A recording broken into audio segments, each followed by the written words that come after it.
In this quiz, we're going to be looking at thermodynamics, and we have a reaction here with the first part asking without making a calculation, so qualitatively, what do we think about the favorability of the entropy? Remember that the free energy change is what determines spontaneity, but that can come from a combination of favorability or unfavorability of its two constituent state functions, which are enthalpy and entropy. And so whether or not the entropy is favorable or unfavorable doesn't determine spontaneity, but is really useful to know and something we can determine qualitatively from the reaction. And so when we look at this, what we want to see is that a liquid is being acquired by a solid. We have a calcium oxide solid with water that's becoming calcium hydroxide and no liquid remaining. And so when we look at this reaction, it's really useful to see this as liquid being incorporated into an ionic compound, a solid. And as that's the case, this is definitely decreasing the amount of disorder, right? It's getting more organized, therefore less disordered, therefore a negative entropy change as entropy measures the amount of disorder. And this is unfavored. Things tend to want to trend towards more disorder, positive entropy change, and therefore the entropy of this reaction is unfavored. Entropy change of the reaction we've shown here is delta S. You might see it as delta S reaction as well. Part B wants us to calculate the standard free energy change, and note that we have tabulated data that shows different thermodynamic properties. Note that these properties are provided here but can be obtained from your textbook, or for more full tables you might look towards external chemical volumes that show even more data than what's shown in your textbook. You know, for example, if there's a species that isn't in your textbook, it's very likely that it's out there, just not in the textbook table that you have, as they did want to probably make it a relatively accessible length, not too much in it. And so here, to determine the free energy change of the reaction, we're going to use the delta G of formation, the free energies of formation at standard state, that's what the little degree symbol stands for, of the products and the reactants. Basically sum up all these values for the products and subtract from that the sum of all of them from the reactants. This will get us the delta G of reaction, which is basically products minus reactants, and this is a property of a state function, not necessarily a property of delta G. And in other words, it's going to work with delta H and S as well, because those are also both state functions. If we can determine this is what we want, we pretty much take values from the table. We use the calcium hydroxide delta G from the products and the two reactant delta G's of formation. And we note that they're all in the same units, but definitely keep track of that. And we calculate that the delta G at standard state of this reaction is negative 57.1 kilojoules per mole. This is negative and therefore indicates that at standard temperature, at the 25 degrees C here, which is the temperature that corresponds to the standard temperature, that is going to be a spontaneous reaction.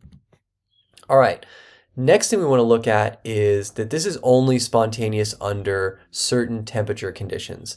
And we want to understand, is it going to be spontaneous at either high or low temperature? So the problem is saying it's a given that it's not always spontaneous, and we are to determine whether that's going to be at high temperature or low temperature.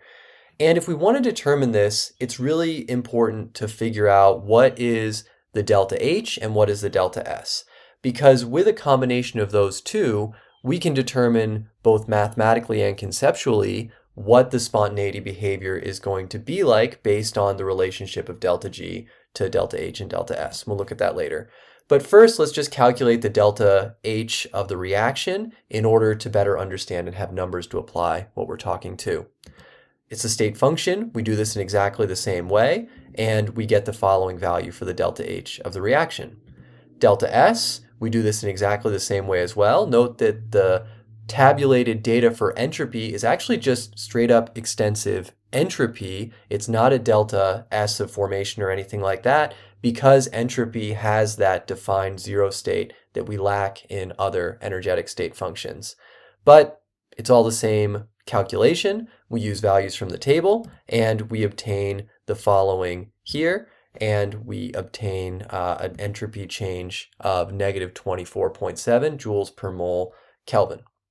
And so now that we have both of these, we see, well, it's a negative entropy. This is what we expected from our qualitative understanding previously.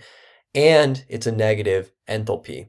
And what this means is that it is enthalpically favored, but entropically unfavored, which means it's only going to be spontaneous at low temperature, as that is when the enthalpic term is what determines the behavior. Note that we could also calculate it through this calculation as well. Delta G of reaction equals delta H of reaction minus T delta S of reaction. And with this, we actually can see that kind of behavior. Note that the entropy containing term actually scales with temperature because it has that T term in it. And that's another reminder that the entropy is what's going to determine the behavior at really high temperature, and it's the enthalpy that's going to determine the behavior at low temperature.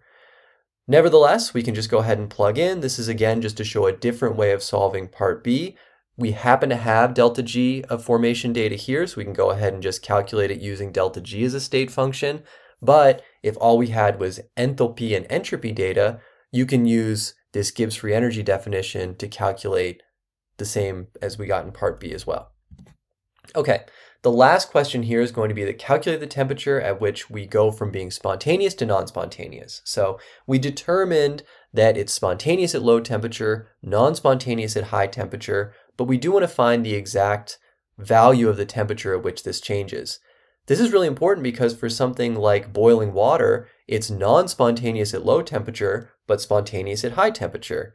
Note that this change occurs when we go from a delta G that is spontaneous to non-spontaneous at the border between negative delta G values and positive delta G values. And that's going to be when the free energy change of the reaction is equal to 0. And so that's really what we're going to find here is we're going to use this formula. We know our delta H and our delta S of our reaction, and we're going to set delta G equal to 0 and figure out what temperature corresponds. Now, one thing that we're assuming here is that the value of the enthalpy and the entropy change are not going to change with respect to temperature, which is somewhat true and is an approximation that we're sort of stuck with for the scope that we're looking at in the course right now, but is still going to give us a nice estimate of the crossover temperature.